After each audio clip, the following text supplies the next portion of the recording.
जय श्री राधे। प्रिय दर्शकों, भक्ति में कैसा समर्पण होता है वह हम इस कथा में जानेंगे। माता सबरी की बड़ी ही प्यारी कथा है, भक्ति में रसबोर कर देने वाली। इसे आप पूरा अवश्य श्रवण करें और लाइक शेयर अवश्य करें। प्रिय दर्शकों, पवित्र जीवन के बिना पवित्रतम परमात्मा को कोई नहीं प्राप्त कर सकता। उषः काल में पंपासर के तट पर महर्षि मतंग अपने शिष्यों से कह रहे थे, अतः मनसा वाचा कर्मणा पवित्रता का पालन करो। शुचि भोजन, शुचि परिधान और अपना प्रत्येक व्यवहार पवित्र होने दो।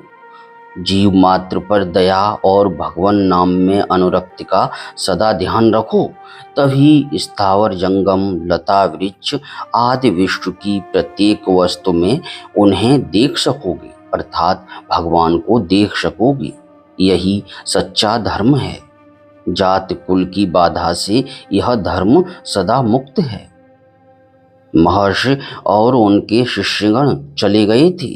सबरी उनके चरण चिन्हों पर लौट रही थी, जैसे जैसे उसे कोई अमूल्य निधि मिल गई हो। वृक्ष की ओट से ऋषि के समस्त उपदेश आदेश सुन लिए थे उसने। उसकी आंखें बरस रही थीं। सबरी का मन उसके शैशव काल से ही अशांत था। भोले भाले पशु पक्षियों की हत्या देखकर वह सिहर उठती थी। उनकी लहू लुहान देह देखकर वह अपनी आंखें बंद कर लेती थी। अकेले कोने में मुंह छिपाकर रोने लगती थी। चिंता, शोक और क्लेश से उसके दिन बीतते रहे। वह नव यौवन संपन्ना नारी बनी। विवाह की तैयारी हो गई।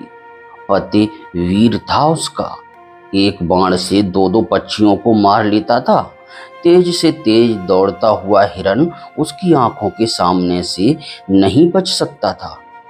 प्रशंसा सबरी ने भी सुनी, पर वह छटपटा उठी। एकांत में जाकर अशांत मन से विश्व के प्राणाधार से प्रार्थना करने लगी, देव मुझे पापों से बचाइए। मैं अधम से भी अधम मूर्ख नारी हूँ। मुझे पथ का ज्ञान नहीं, आप मेरी रक्षा करें। नाथ, मैं आपकी शरण हूँ। प्रार्थना करते करते रात अधिक हो गई। सबरी ने अपना कर्तव्य निश्चित कर लिया। अर्धरात्रि का समय था। सर्वत्र नीरवता का साम्राज्य था। आकाश में तारे किम कर्तव्य विमूढ़ हो टुकुर टुकुर ताक रहे थे। सबरी चुपके से दबे पांव घर से निकल पड़ी और घने जंगलों में जाकर विलीन हो गई। कंटकाकीर्ण पथ, नदी, वन और पर्वत का उसे ध्यान नहीं था। वह भागती चली जा रही थी अनिश्चित स्थान की ओर। उस समय उसे केवल यही ध्यान था कि मैं अपने माँ बाप के हाथ ना आ जाऊं। हिंसा से बचकर आजीवन ब्रह्मचारिणी रहकर प्रभु भजन करूं। भागने में उसे अपने तन मन की सुध नहीं थी, न क्षुधा थी न तृषा। 2 दिन बाद वह पंपासर पर पहुंची थी। वह थक गई थी। प्रातः हो चला था। पूर्व क्षितिज पर अरुणिमा बिखर गई थी। उसी समय स्नानार्थी मतंग ऋषि की चर्चा उसने सुन ली थी। महर्षि के दर्शन से अद्भुत प्रभाव उसके मन पर पड़ा था। अपूर्व शांति का उसे आज अनुभव हुआ था। वहीं रहने का उसने निश्चय कर लिया, पर उसके रहने से ऋषियों के तप में विघ्न पड़ेगा। इस विचार से उसने अपने रहने के लिए ऋषियों के आश्रम से दूर एक छोटी सी कुटिया बना ली। उसने समझ लिया था भगवान के प्राणाधार उनके भक्त होते हैं। भक्तों की कृपा हो जाने पर भगवत दर्शन निश्चित ही हो जाएंगे। वह एक पहर रात्र रहते ही ऋषियों की कुटियों के आसपास की भूमि तथा पंपासर की ओर जाने वाले मार्ग पर झाड़ू लगा देती। एक कंकड़ी भी किसी महर्षि या उनके सौभाग्यशाली भक्त के चरणों में चुभ न जाए, इसलिए वह बार बार झाड़ू लगाती और वहां जल छिड़क कर सुगंधित पुष्प डाल देती। कुटियों के द्वार पर सूखी लकड़ियों का ढेर रखाती, जिससे समिधा लाने के लिए मुनिजनों को किसी प्रकार का कष्ट न उठाना पड़े। शबरी का यह नित्य का काम था, पर मुनि लोग चकित थे। गुप्त रीति से यह सेवा कार्य कौन कर जाता है? ऋषिगण कुछ तय नहीं कर पाए। शिष्यों ने पहरा दिया, शबरी पकड़ ली गई। मतंग ऋषि के सामने उपस्थित कर दिया शिष्यों ने उसे। शबरी कांप रही थी, उसमें बोलने का साहस नहीं था। ऋषि की अपराधिनी थी वह। मतंग ऋषि ने उसे देखा, उनके मुंह से निकल गया, भगवत भक्ति में जाति बाधा नहीं डाल सकती। शबरी परम भगवत भक्त है। शिष्यगण एक दूसरे का मुंह ताकने लगे। महर्षि मतंग ने शबरी से कहा, तुम मेरी कुटिया के पास ही रह जाओ, मैं कुटिया की व्यवस्था कर देता हूँ। शबरी दंड की भांति पृथ्वी पर लेट गई। नेत्रों से प्रेमाश्रु बहने लगे। आज उसका भाग्योदय हुआ है। अब वह तपोधन महर्षि की सेवा खुलकर कर सकेगी। मतंग ऋषि पर अन्य ऋषिगण कुपित हो गए।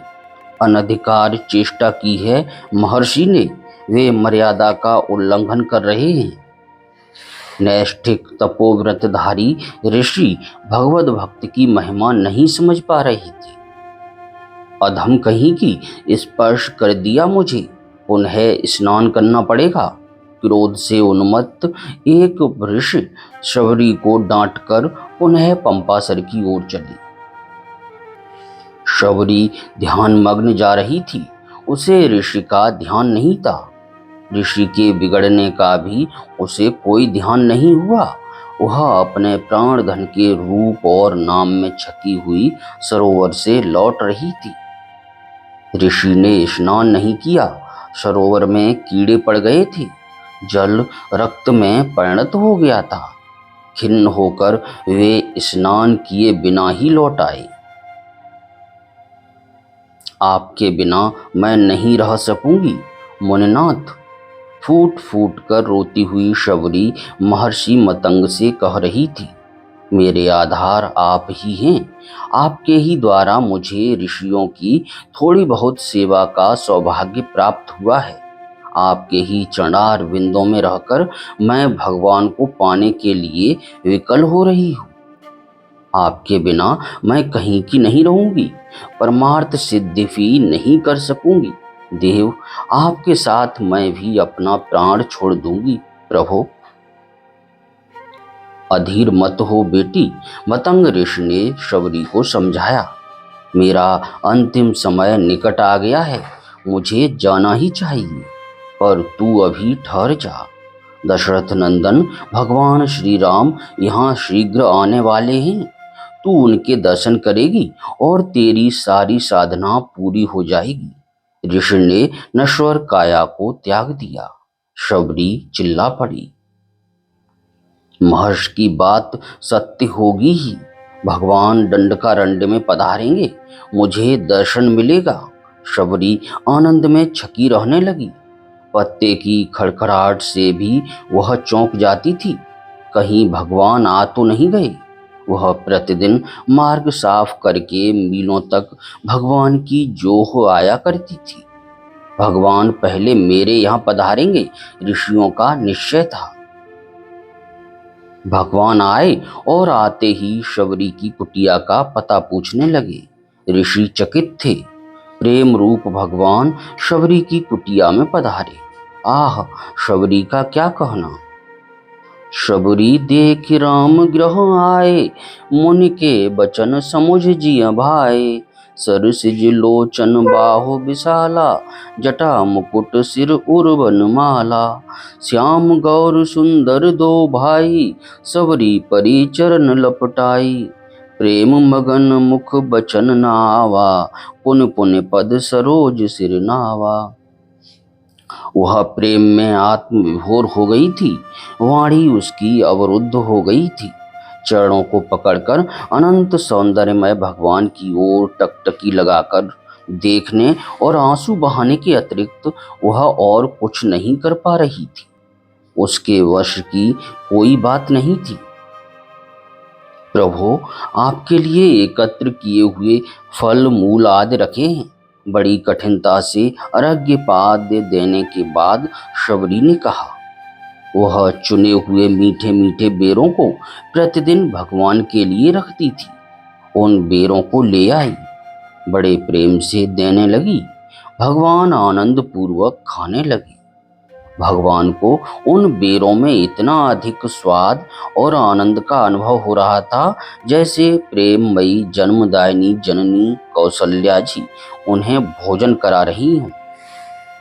अपनी अभीप्सा पूर्ति देखकर अत्यंत प्रसन्नता से हाथ जोड़कर वह अत्यंत प्रेम से प्रार्थना करने लगी।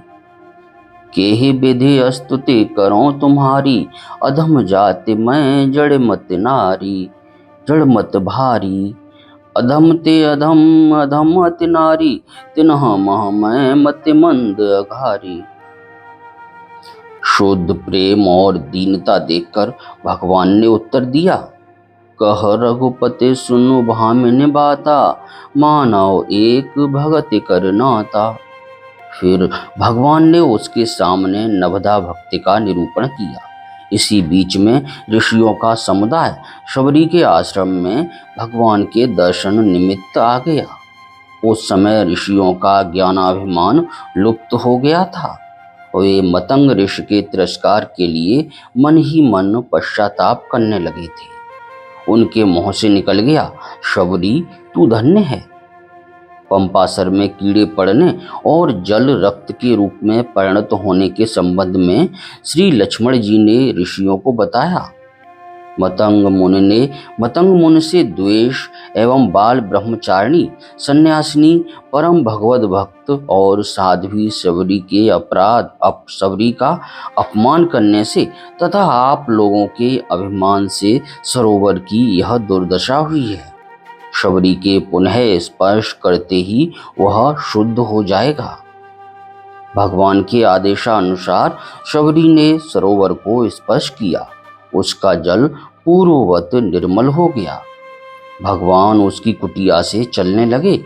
शबरी अधीर हो गई।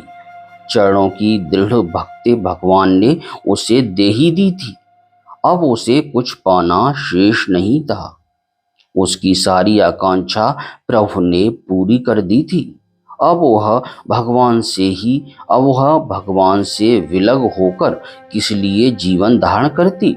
ऋषिजनों के सामने ही उसने अपनी पार्थिव देह त्याग दी। ऋषिगण शबरी का जय जयकार करने लगे। धन्य थी शबरी और धन्य थी शबरी की प्रेममयी अद्वितीय भक्ति। जय श्री राम।